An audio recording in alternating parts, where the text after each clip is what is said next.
हे भगवान, फिर उसकी गति क्या होगी? आपने तो स्पष्ट कह दिया कि जिसका मन वश में नहीं, जिसकी इंद्रियां वश में नहीं, उसके लिए योग प्राप्त होना कठिन, अर्थात भगवत प्राप्ति होना कठिन है। जो तत्परता पूर्वक संयमित होकर अपने मन को वश में कर ले, वो सुख पूर्वक भगवत प्राप्ति कर सकता है। पर उस साधक की क्या गति होगी जिसका मन, बुद्धि, चित्त, अहंकार ये वश में नहीं है, और वो साधना करता है, नाम जप करता है, सत्संग करता है, स्वाध्याय करता है, पर इंद्रिय विजयी नहीं है, मन विजयी नहीं है। अंतिम समय उसकी भगवत स्थिति नहीं रहेगी, क्योंकि वो मन विजयी नहीं है। विषयाशक्ति है, असावधानी है, अंतकाल में मन परमात्मा में नहीं लगा, विचलित हो गया, साधन से हट गया, परमात्मा की प्राप्ति नहीं हुई। तो हे कृष्ण, कृष्ण सबको आकर्षित करने वाले, हे भगवान, आप ही जान सकते हो, इस प्रश्न का उत्तर आप ही दे सकते हो कि उसकी क्या गति होगी। तात्पर्य है कि वो नरक तो जाएगा नहीं, क्योंकि नाम जप करता है। थोड़ा भी नाम जप करता है तो नरक नहीं जाएगा, थोड़ी भी भक्ति करता है तो नरक नहीं जाएगा। अजामिल के प्रसंग में यमराज जी ने अपने दूतों को आदेश किया था कि यदि कोई भी नारायण कृष्ण हरि बोलता है, गले में कंठी बांधे, वैष्णव है, भगवान का दास है, भूल करके मत जाना, तो नरक तो जाएगा नहीं, क्योंकि साधन करता है, नाम जप करता है, पाठ करता है, पर जितेंद्रीय नहीं है, मनोनिग्रही नहीं, इसलिए भगवत प्राप्ति तो होगी नहीं, ये भगवान कह रहे हैं। पर नरक तो जाएगा नहीं, क्योंकि नाम जप करता है, और स्वर्ग की इच्छा नहीं, इसलिए स्वर्ग नहीं जाएगा, और मोक्ष इसलिए नहीं हुआ कि वो मन इंद्रियों को बस में नहीं किया। तो उसकी गति क्या होगी? काम गतिम कृष्ण गच्छति, वो किस गति को प्राप्त होगा? कश्चिन्नो भय विभ्रष्टस् छिन्ना भ्रमिव नश्यति, अप्रतिष्ठो महाबाहो विमूढ़ो ब्रह्मणा पथि। हे महाबाहु, हे अजान बाहु, संसार के आश्रय से तो रहित है और परमात्मा के मार्ग में भ्रष्ट हो गया है, परमात्मा को प्राप्त नहीं कर पाया और संसार के मार्ग को छोड़ दिया है, दोनों ओर से भ्रष्ट हुआ। उसकी क्या गति होगी? कहीं वो किसी बादलों की तरह छिन्न भिन्न नष्ट तो नहीं हो जाएगा। दोनों ओर से भ्रष्ट हुआ, अर्थात संसार मिला नहीं, परमार्थ में भगवान मिले नहीं, तो उसका समय जो परमार्थ में गया, जो भजन साधन में गया, वो सब बेकार हो गया, क्योंकि आपकी तो प्राप्ति हुई नहीं। एतन्मे संशयम कृष्ण छेतुर्मर्हस्य शेषतः त्वदन्या संशयस्यास्य छेता नाहुपपद्यते।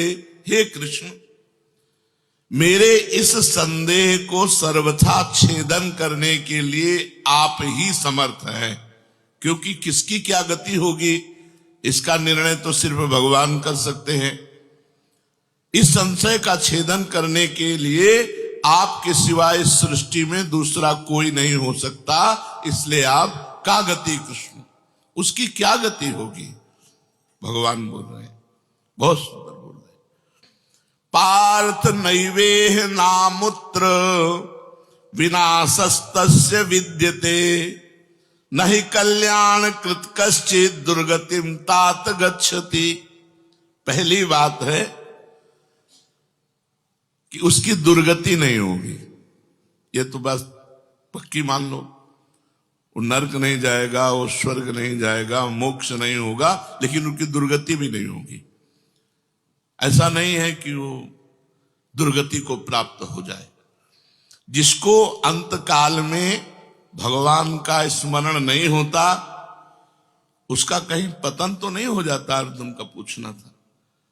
इस बात को लेकर के बहुत व्याकुलता थी कि बेचारा साधन कर रहा है, इंद्रियां बस में नहीं, मन में बस में नहीं, तो अंत समय भगवान का स्मरण नहीं होगा तो उसकी दुर्गति हो जाएगी। तो भगवान कह रहे पार्थ नैवेह नामुत्र विनाशस्तस्य विद्यते। हे पृथानंदन, सच्चे हृदय से जुड़ा था, भगवान जुड़ना देखते। रहत न प्रभु चित चूक किए की, करत सुरत सह बार ही की। भगवान उसकी क्रियाओं को नहीं देखते, उसके चित्त को देखा, हृदय की बात देखी। वो भगवान से जुड़ना चाहता है, वो भगवान को प्यार करना चाहता है, वो भगवान से मिलना चाहता है, पर इंद्रियां वश में ना होने के कारण, मन वश में ना होने के कारण बार बार वो विषयों में फिसल जाता है, बार बार भोगों में पतित हो जाता है। तो भगवान उसका पतित होना नहीं देखते, भगवान उसका चित्त से जुड़ना देखते हैं। रहत न प्रभु चित्त चूक किए की, करत सुरत सरबार हिए की। हृदय की बात देखते, सच्चे हृदय से भगवान में जुड़ना चाहता था। अब उसका पतन नहीं हो सकता, मरने के बाद भी पतन नहीं हो सकता। जितनी उसकी स्थिति भजन में बन गई है, उसके नीचे वो गिर ही नहीं सकता। बहुत बढ़िया बात है। हमारा अगर 100 नाम जप हो गया है तो 101 से चलेगा अगले जन्म में, 99 से नहीं चलेगा। जिसकी जितनी भजन में स्थिति हो गई है, उससे वो नीचे वो नहीं गिर सकता। देखो, पहली बात तो दुर्गति हो नहीं सकती, नरक जाना नहीं है, स्वर्ग जाना नहीं है, दुर्गति होनी नहीं है। आगे भगवान बताएंगे उसकी गति क्या होगी।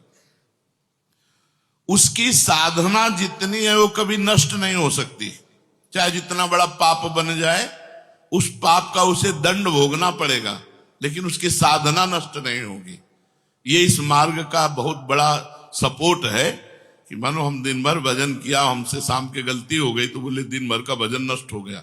नहीं, आपका भजन दिन भर का वो है, और जो आपकी गलती हुई वो अलग है। गलती का आपको प्रायश्चित या दंड भोगना पड़ेगा, और भजन आपका सुरक्षित है। वो नीचे नहीं गिरेगा, उसकी साधन सामग्री नष्ट नहीं होगी। ये बहुत हृदय को शीतलता पहुंच। हमने जो नाम जप किया वो हमारा सुरक्षित है, नाम जप वो कभी नष्ट नहीं होगा। उसका पारमार्थिक उद्देश्य भी नहीं बदलेगा। उसने उद्देश्य बनाया भगवत प्राप्ति, वो उद्देश्य भी उसका नहीं बदलेगा। हां, कितने जन्म लगेंगे ये उसका प्रयास होगा, प्रयत्न होगा। वो जन्मता मरता रह सकता है, ना भजन उसका नष्ट होगा, कम होगा, ना उद्देश्य उसका बदलेगा। वो लगेगा भजन। भक्त बीज पलटे नहीं, जो जुग जाए अनंत। ऊंच नीच कुल उपजय, होए संत को संत। वो कभी ऐसा नहीं हो सकता कि इतना भजनानंदी अब भ्रष्ट हो गया तो वो पतित हो गया, नीच दुर्गति, अरे सब बेकार, कुछ नहीं। जो गलती हुई उसका दंड मिलेगा, और जहां से वो भजन कर रहा है वहीं से उसकी भजन की स्थिति आगे बढ़ेगी। जैसे उदाहरण में राजर्षि भरत का उदाहरण दिया था कि हिरन पे वृत्ति गई तो हिरन बने, लेकिन गंडकी नदी में खड़े होके हिरन बन करके भी इतना भजन किया कि अगला जन्म जड़ भरत जी के रूप में ब्रह्मबोध संपन्न महापुरुष के रूप में हुआ। तो भगवान कहते हैं, नहीं कल्याण कृत कश्चित दुर्गतिम तात गच्छति। अर्जुन, हे तात, बहुत प्यार भरा संबंध है, उसकी दुर्गति नहीं हो सकती। जो मेरा थोड़ा भी भजन किया है उसकी दुर्गति नहीं हो सकती। साधक के लिए बहुत ही पॉइंट की, आश्वासन की बात कह रहे कि थोड़ा भी भजन किया तो उसकी दुर्गति नहीं हो सकती, और अगले जन्म में परमात्मा प्राप्ति की लालसा इतनी प्रबल होगी कि वो इंद्रियों मन को वश में कर लेगा। इस जन्म में जो चूक हुई वो अगले जन्म में सुधार लेगा। उसकी दुर्गति नहीं होने का तात्पर्य है कि जो मनुष्य कल्याणकारी कार्य में लगा हुआ है, जिसके लिए मनुष्य शरीर मिला है, वो कार्य कर रहा है, भजन कर रहा है, सत्संग कर रहा है, स्वाध्याय कर रहा है, ठाकुर सेवा कर रहा है, वो अपने असली कार्य में लगा हुआ है, पर उसका मन चलायमान है, उसकी इंद्रियां चलायमान, तो उसकी दुर्गति नहीं होगी। कारण कि उसका ध्येय चिन्मय तत्व भगवान में है, इसलिए उसका पतन नहीं हो सकता। मैं उसकी रक्षा करता हूं, तो उसकी दुर्गति कैसे हो सकती है? क्योंकि उसने थोड़ा भी सही मेरा भजन किया है। मेरी दृष्टि सर्वभूत हिते रता है, सब पर मोरी बराबर दाया, सब मम प्रिय सब मम उपजाए। मैं सबको प्यार करता हूं। फिर जो मनुष्य मेरी तरफ चल पड़ा, अपना किसी तरह से कल्याण परम हित मानकर मेरी तरफ चल पड़ा, तो मैं उसे सबसे ज्यादा प्यार करता हूं। फिर मैं जिसे प्यार करता हूं उसकी दुर्गति कैसे हो सकती है? प्यार तो सबको करता हूं, लेकिन जो अपना मान करके मेरी तरफ चल पड़ा, मेरा भजन करने लगा, उसकी दुर्गति कैसे हो सकती है? मेरा वो समझे न समझे, उससे वास्तविक संबंध तो है ही। ममई वांसो जीव लोके जीव भूता सनातना। वो भले भगवान से संबंध ठीक नहीं लगा पा रहा, लेकिन भगवान तो जान रहे मेरा संबंधी है, मेरा अंश है। ये संसार के साथ उसका वास्तविक संबंध नहीं है। उसने मेरे साथ इस वास्तविक संबंध को, असली लक्ष्य को उसने स्वीकार किया कि अब इस जन्म में भगवान को प्राप्त करना चाहता हूं, तो चाहे जितना बड़ा गलती पड़ गई हो, अपराध पड़ गया हो, उससे दुर्गति उसकी नहीं हो सकती। भगवान कह रहे उसका किया हुआ साधन नष्ट नहीं हो सकता। हां, वो देखने में मोहित सा लगेगा कि भ्रष्ट हो गया, अब तो कोई भजन साधन नहीं, अब तो भ्रष्ट सा हो गया है, साधन छूटा दिखाई देगा। परंतु ऐसी परिस्थिति में भी मैं उसका साथ नहीं छोड़ता। उसने मेरा भजन छोड़ दिया, मेरा साधन छोड़ दिया, लेकिन मैं उसका, जैसे एक सत्संग में दृष्टांत में देते थे कि जगन्नाथ जी की सेवा में श्रीअंग पार्षद रहते थे, तो उनमें से एक पार्षद वैश्या संसर्ग करने लगे कुसंग के कारण। तो जब सब पार्षदों को पता चला तो उन्होंने बुलाया और कहा, देखो तुम परम पावन श्री जगन्नाथ जी के अंग सेवी हो, या जगन्नाथ जी की सेवा छोड़ो वैश्या का संग करो, या वैश्या संग छोड़ो जगन्नाथ जी का अंग संग करो।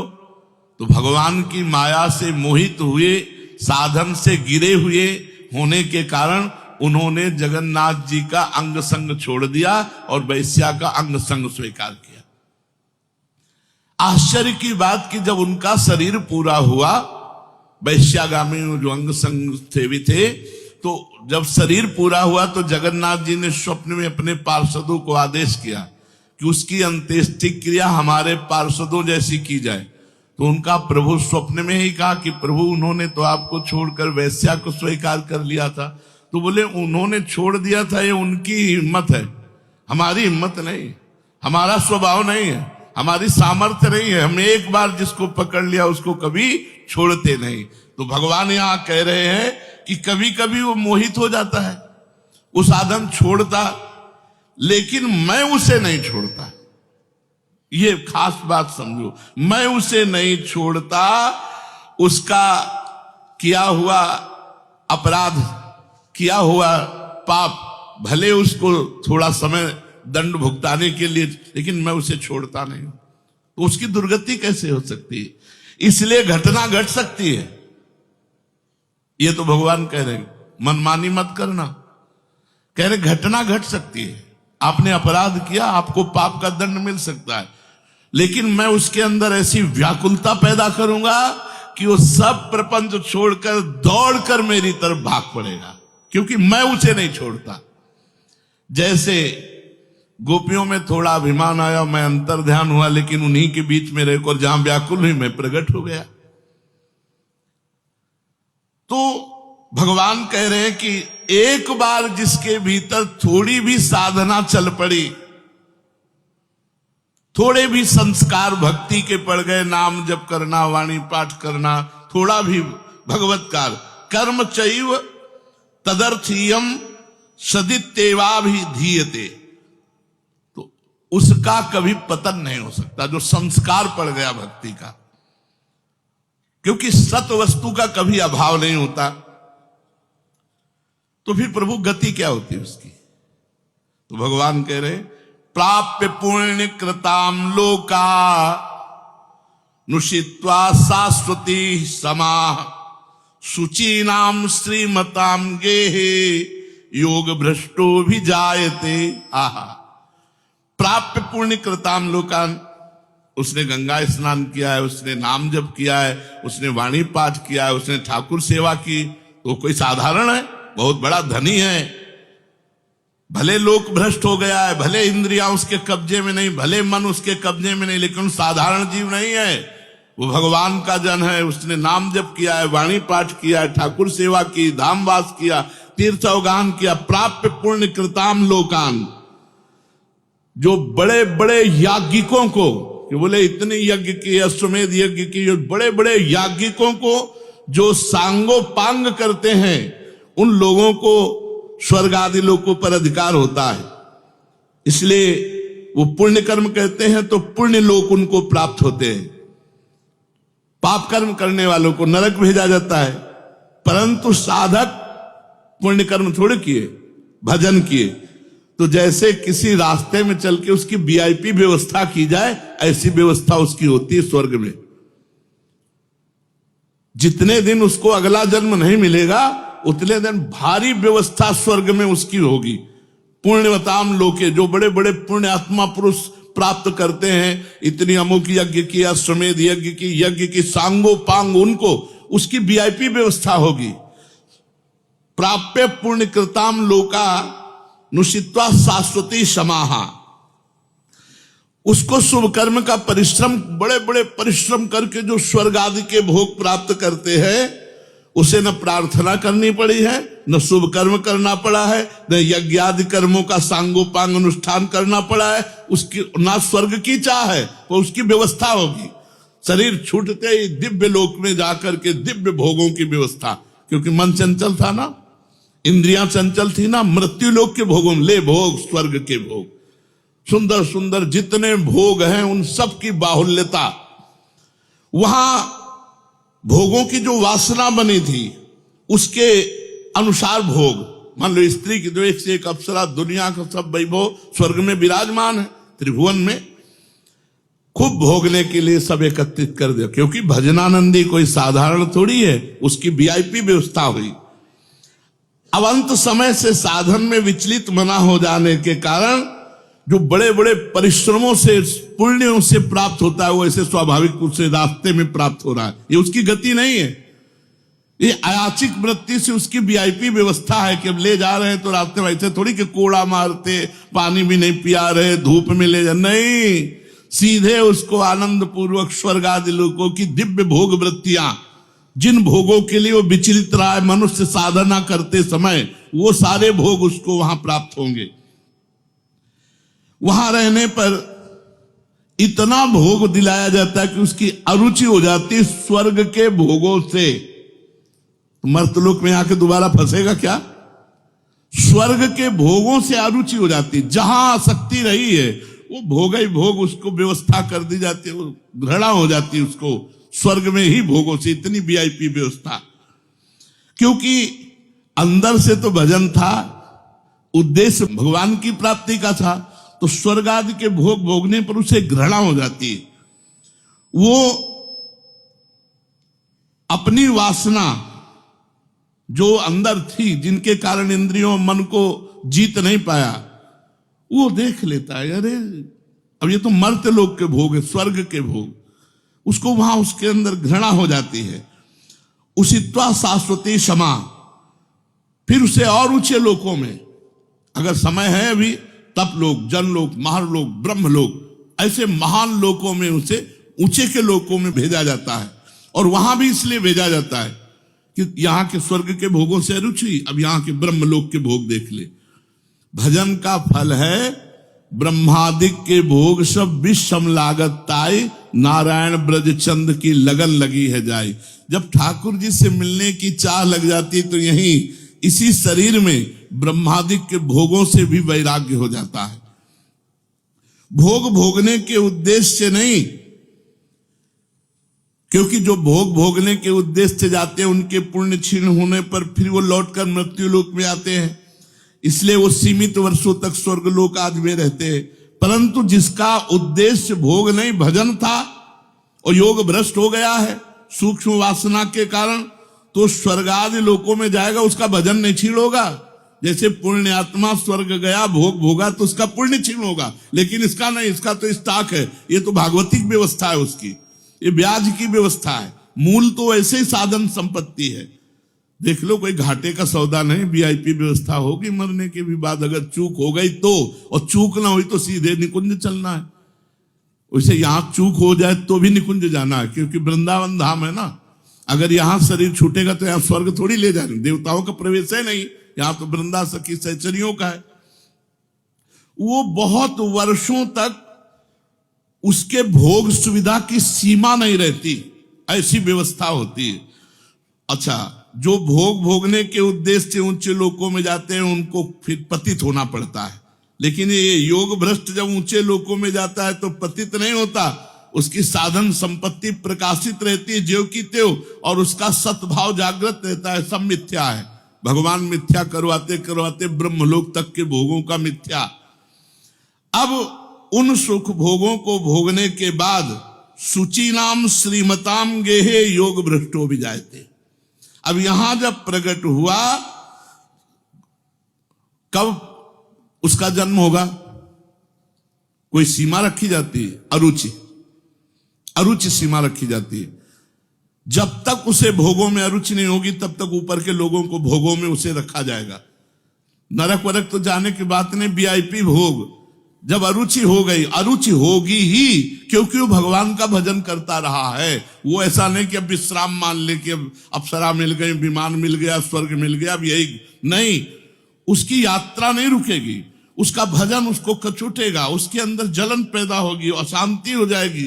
ये सब भोग नहीं चाहिए, मुझे भगवान चाहिए, चलो ब्रह्मलोक। वहां भी ये नहीं चाहिए। तो अब शुचि नाम श्रीमताम गेहे योग भ्रष्टो भी जायते। अब योग भ्रष्ट जब मृत्यु लोक में लौटा तो जगत पूज्य घर में पैदा हुआ, जगत पूज्य घर में श्रीमान, सारा संसार जिसे झुके, ऐसे घरों में पैदा, उच्च कुल, भक्ति संपन्न। श्रीमान का मतलब होता है, एक लौकिक शब्द होता है वैभव संपन्न, लेकिन भागवतिक वैभव संपन्न महापुरुषों के घर में उसका जन्म होता है। और लौटने का कारण जो है, उस कारण को भगवान जानते हैं, उसकी बहुतायत कर देते हैं। स्वर्ग भोगा, ब्रह्मलोक के भोग भोगे, और यहां सारे भोग उसके दे दे, ये ले, अरे भगवान का दास है कोई और, ये ले, ऐसे घर में पैदा किया। अब उसकी जो साधन संपत्ति उसको खोल देते हैं, अभी तक बंद रखा, हानि नहीं हो सकती। अब जो ही जन्म हुआ, जैसे अपने लोग अब जो ही स्कूल जाते, स्कूल से पढ़ के आते, लगता है माँ नहीं टिकेगी, पिता नहीं टिकेंगे, सब मरेंगे, तो मेरा साथी कौन है, मेरे जीवन का लक्ष्य क्या है, क्या यही उद्देश्य है? बस बैठ जाते एकांत में। और संत जन आते थे, वो श्री राम जय जय राम, श्री राम जय, कीर्तन कराते थे तो वही याद था, श्री राम जय जय राम, श्री राम जय जय राम। बस नाम जप करना निश्चय हो गया। 13 वर्ष के अवस्था, भागो। ये देखो, उत्तम कुल ब्राह्मण के घर में, और पूरे साधु महात्माओं का सानिध्य, और पिता पूरे स्वयं महात्मा, नंगे पैर हल जोतते, बड़ी कठिन परिश्रम के द्वारा वो उदर पोषण करते। और संत महात्मा 8-8, 10-10 संत महात्मा दरवाजे पर। बच्चापन से ही क्या बन, अब मुझे संसार से भाग, किसी ने हमें सिखाया नहीं, भागो संसार से और भगवान की प्राप्ति करो। तो मनुष्य जन्म में जो ही जन्म लिया से साधन संपत्ति खोल दी गई। अब वो साधन में एकदम चिपक गया, क्योंकि पीछे जहां चूक हुई थी वो ऊपर से नीचे तक सब समुदाय भोगों का देख लिया। अब उसका अंतःकरण साधना से परिपूर्ण होने लगा। वो जो अंकित संस्कार भोगों के थे वो अरुचि पैदा हो गई। योग भ्रष्ट अज्ञात रूप से पुनः ऐसी साधना में लग गया जिसमें किंचन मात्र भी इंद्रिय और मन का मनोरंजन नहीं, पूर्ण इंद्रिय विजेता, पूर्ण मन को संयम में करके।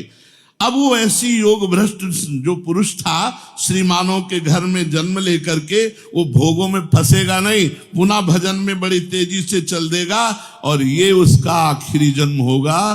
तेजी से भजन करके वो भगवत प्राप्त हो जाएगा। तो अर्जुन जी ने पूछा था कि फिर क्या उसका पतन हो जाएगा?